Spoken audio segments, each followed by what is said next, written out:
Thank you again for joining us for another meeting of Getting to Know EAWANET community. Today we're very excited to have Rural Focus Initiative with us, coming from Kenya.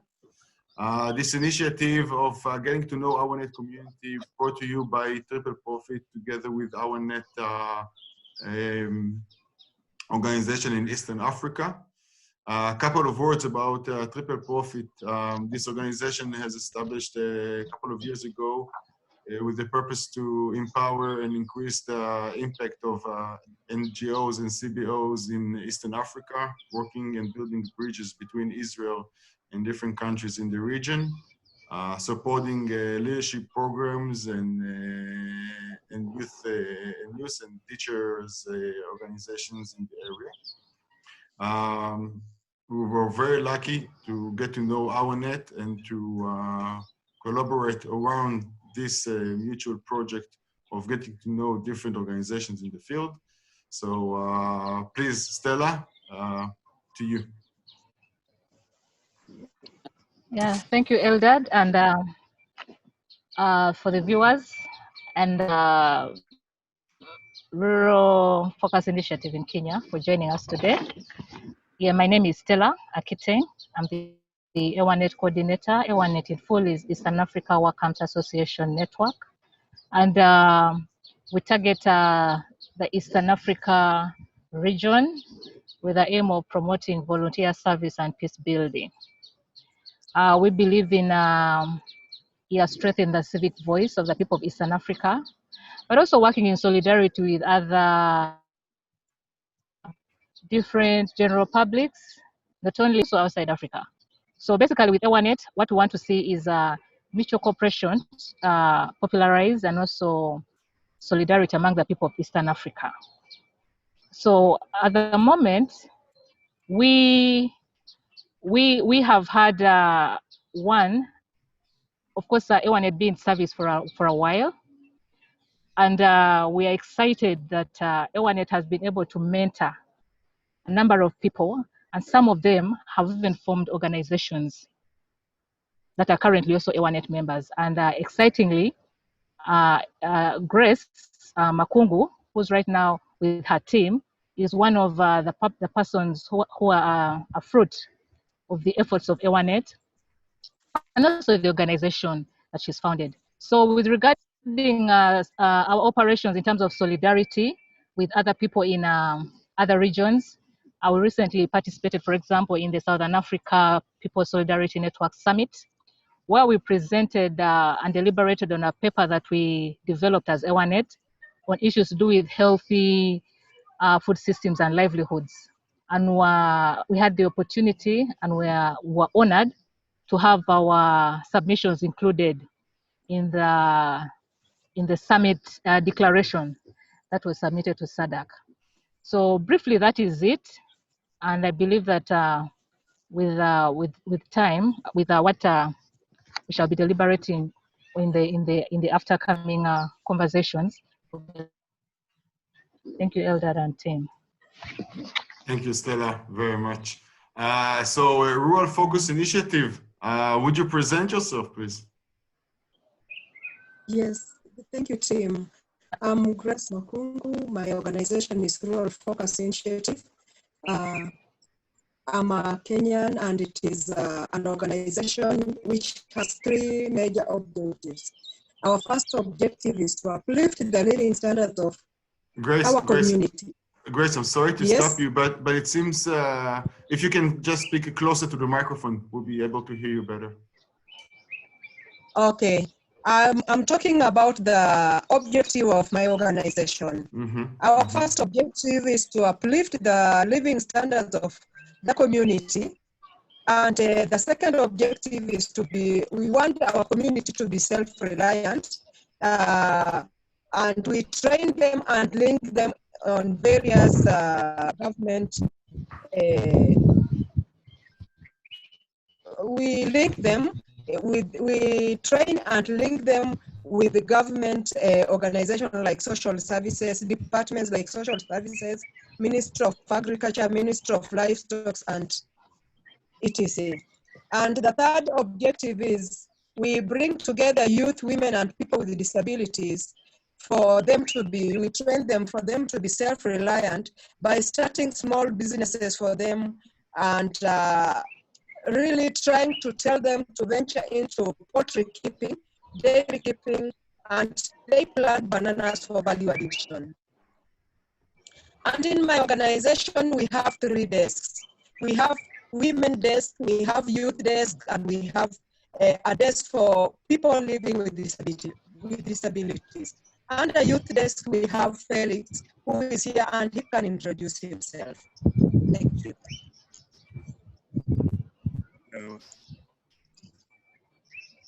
Can you hear me? We hear you very well, Felix. Yes. My name is Felix. I'm part of the Rural Focus Initiative at the Youth Wing. So under the Youth Wing, we are majorly involved in the lives of the youth, looking into their afterlife, after education. We involve them into our organization. We particularly source for how we can fund them to start their personal support on their lives. For example, after the education, we involve them into training of polytechnics, and some, after these polytechnics, we attach them to personal crafts like welding so that they can start their own earnings. And by linking them to some government and NGO, we find them easy to start their own lives and thereby moving on well in the society. So we involve them in some trainings that are helping them through free them from drug abuse, which is rampant in the rural program, in the rural areas. And we also involve them into sports so that they can have time away from drugs, and that's why uplifting them in their life. Also, next to Wellington. Wellington is part of the program again. Hi, I'm Wellington Manyola. I belong to Rural Focus Initiatives, and I identify children with special needs, and then we assess them, take them to hospitals, refer them to hospitals, and place them in schools. After placing them in schools, we make 4 labs so that these children can get basic quality education and become at least self-reliant. We work closely with Culture and Social Services Department in the ministry. Also, we work basically with the rural so that they give us support, and we move to schools, we move to hospitals, and I also initiate programs for people with disabilities so that they come together and they start merry-go-rounds, they start poultry farming, and guiding and counseling so that they can appreciate themselves as they have a disability. They can just live like other people. They also, we work very closely with them so that we work together. Thank you. Thank you very much. Yes. It sounds like a big challenge that you have in your hands, and it seems like you're doing a great job. We even have some photos you send us. Maybe we'll share them and maybe you can explain a bit what we see in the pictures. Okay? Sure. Yeah, it's okay. So we have here a couple of pictures. Can you tell us a bit? But what do we see here in this one? Okay, that is Rural Focus is training these women who are doing value addition on bananas. They do banana chips. They do flour, which makes mandazis and chapatis. So that is a group which we train, and it is purely doing value addition and planting indigenous vegetables. Mm-hmm. Yes. Very nice. And what do we see here? Yeah, this is a picture whereby us as civil society of Vihiga County, when COVID, after the experience of COVID-19, the county government was doing a disservice on us. So we came up as a team and we raised an alarm. Then we went for a strike whereby we marched to the headquarters of the county, lamenting for better services and misappropriation of funds.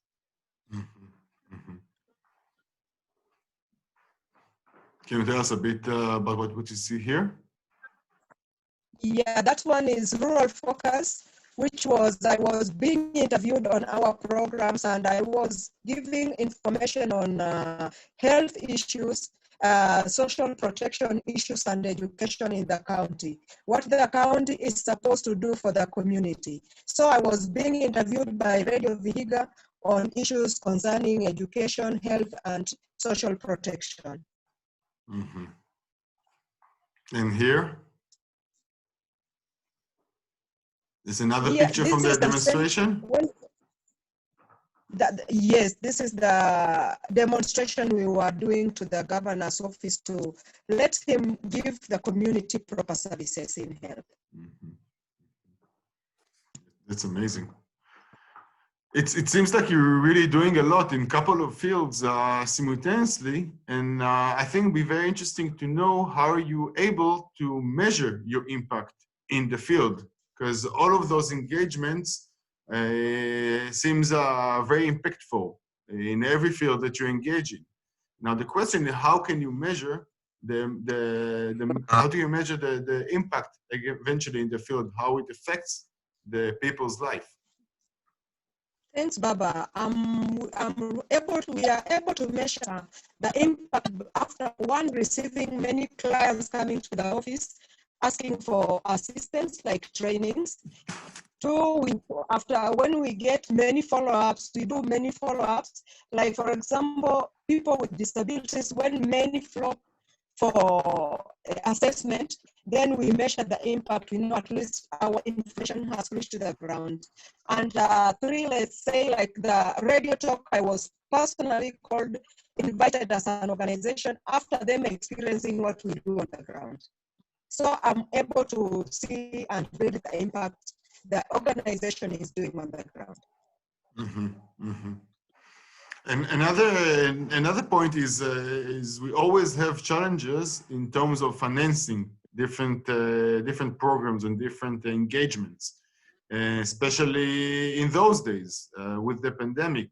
Financing is always a big issue, and I think it will be very interesting for the viewers to understand how can you create new engagements and new practices with those financial challenges that I'm sure that you guys have as every organization in the field. Thanks, Mr. Baba. Funding is a big challenge, and that's why many of the programs we really encourage people for voluntary services so that they can, EAWANET, we believe, as a volunteer, there is a saying, once a volunteer, always a volunteer. So EAWANET trained us on volunteerism, and it is what we are trying to trickle down to our community to know when you volunteer one time, one day, at least you'll succeed. We are trying to do much of the proposal writing, but for sure funding is a challenge, whereby I'm humbled to talk to you so that we can link and see how best we can fundraise to help our community. All right, thank you very much. I have a question for Felix. Felix, because we have in EAWANET in the board members, we have a couple of organizations specifically work with youth and teenagers. I would be very interested to hear from you. What are the challenges that you have working with those beneficiaries, specifically with this group of beneficiaries, and how would you offer us which strategies do you have to overcome the challenges that you have? Number one, there are many challenges in the follow-up on youth. Number one, many youths give up on life after they have finished school. So bringing them up to cancel them down is a major challenge, following up to them.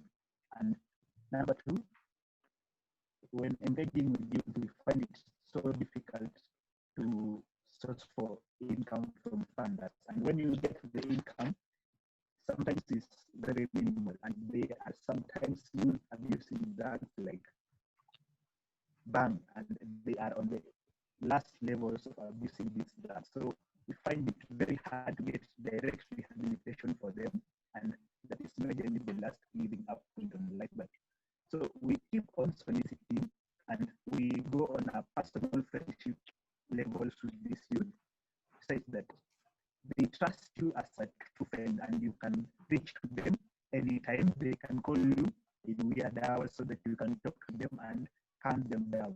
And personally, I'm a teacher, so I know some personal grounds we have interacted.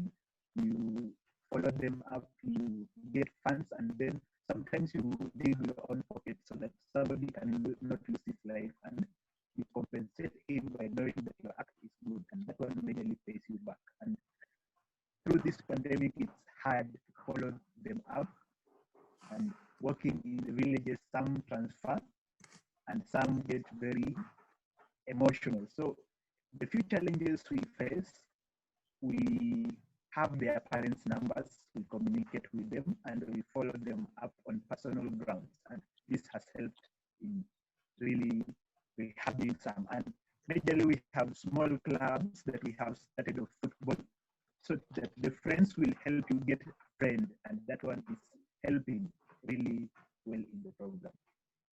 Yeah. Thank you very much, Felix. Wellington, maybe would like to share with us from your background, from your experience, what are the main challenges you have with the beneficiaries coming from disabilities background, and how would you recommend us to manage those challenges? Thank you very much.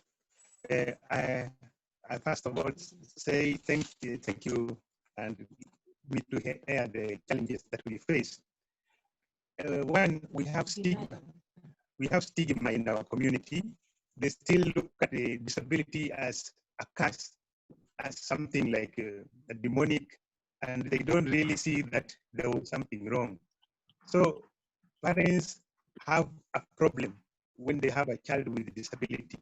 Nobody will like to touch some children like epilepsy. People still have very big stigma in my community. And we really have very many things like denial.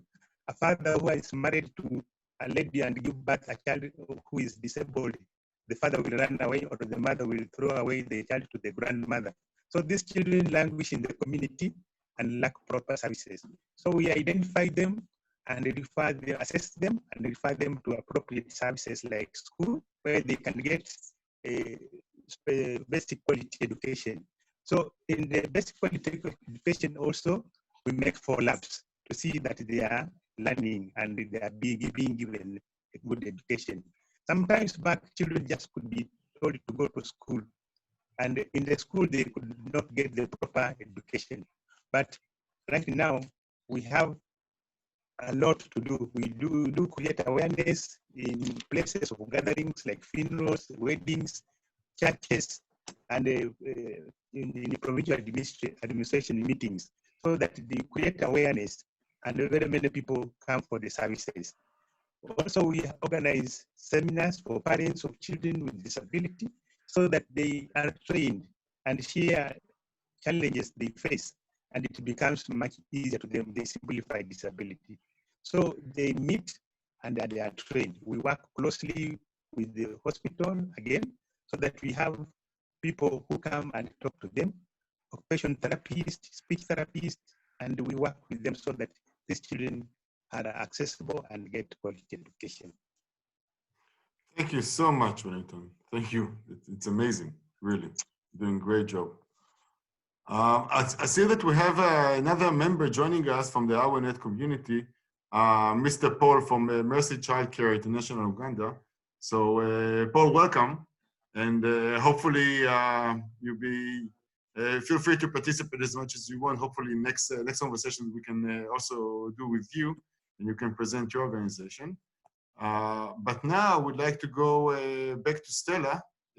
Stella, if you can unmute, and maybe you would like to ask Grace and the members a couple of questions as well.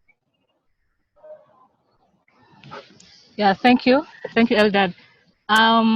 Maybe the first question would go to Grace. Grace, how are you? Sorry. I'm good. Yeah, good to see your face after a See you while. too. Sure. Yes, I'm excited to know. Probably anyone out there would be excited to know. Like, how do you feel? First of all, like, if you could let us know what was your experience, that historical experience in the past, and then how you feel about the whole process now that you founded the organization. We'd like to see that linkage from that experience to the founding of the organization. Thank you. Thank you, Stella. I'm humbled by what EAWANET has done to me, because it has given me a lot of empowerment when we used to have trainings. I've been empowered by EAWANET under leadership, women in leadership, and that cultural exchange experiences. And two, with the peace building programs EAWANET has offered to me. It has really empowered me, and it is what I'm really using to build my rural focus initiative. And I would really wish for those trainings to come back when we get funding, so that even Akina Felix, Akina Wellington can again get the knowledge I experienced from EAWANET. Thank you. Okay, thank you so much. Yeah, and I noticed you already mentioned something about popularizing the healthy volunteer spirit. So I'd like to go to your colleagues with the remarks you've mentioned. How do they feel, and where do they see themselves, say, in 5 years' time, regarding the mentorship you're offering them? We'll begin with any of the two. Thank you. Personally, it's a great experience as a youth. I'm coming up to start and be a volunteer to help the youth, which pays personally when I feel that I'm helping. And with the mentorship of Grace, I'm getting to know many areas, like how to come up and solicit for some people who are marginalized and help them to come up and stabilize their lives personally. Yeah, that's the experience I've been getting. Thank you. Yes, on my part, when I walk on the streets and I identify children or people with disability, I really feel that when they are on the street, they are beggars. I don't feel that they should be on the street.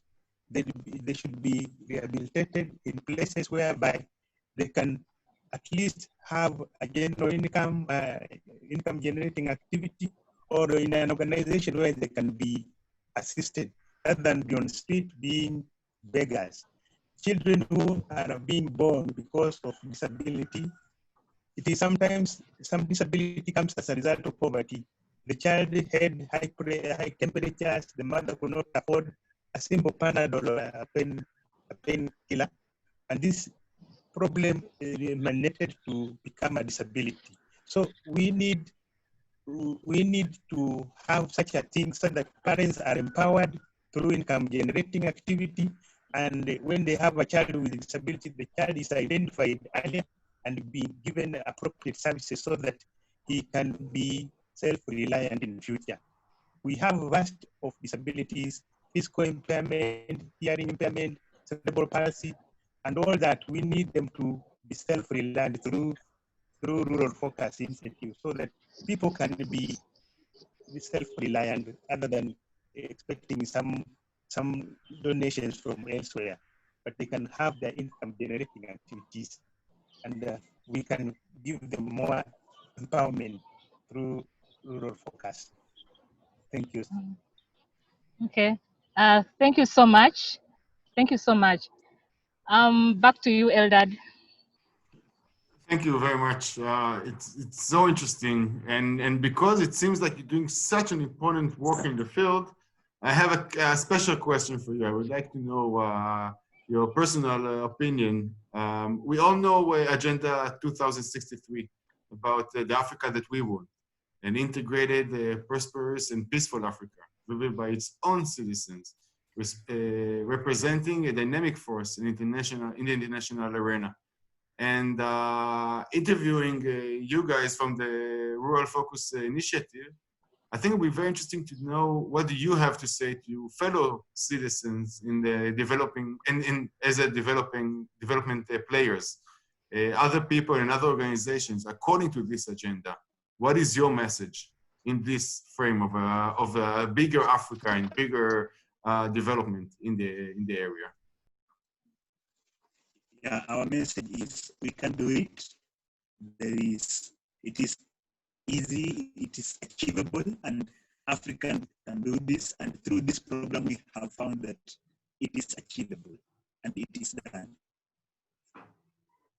Thank you. Thank you so much. It's been a great pleasure to have you guys with us in this meeting, in this conversation. I think we learned a lot about the Rural Focus Initiative. You're doing a great job. We'll be very happy to host you again and to learn more about the organization. And please feel free to share everything, every publications you have with us, so we can share it with the wider community. From here, from Triple Profit, thank you very much. It's been a great pleasure. Thank you. Welcome. Thank you. It's been Thank a you pleasure.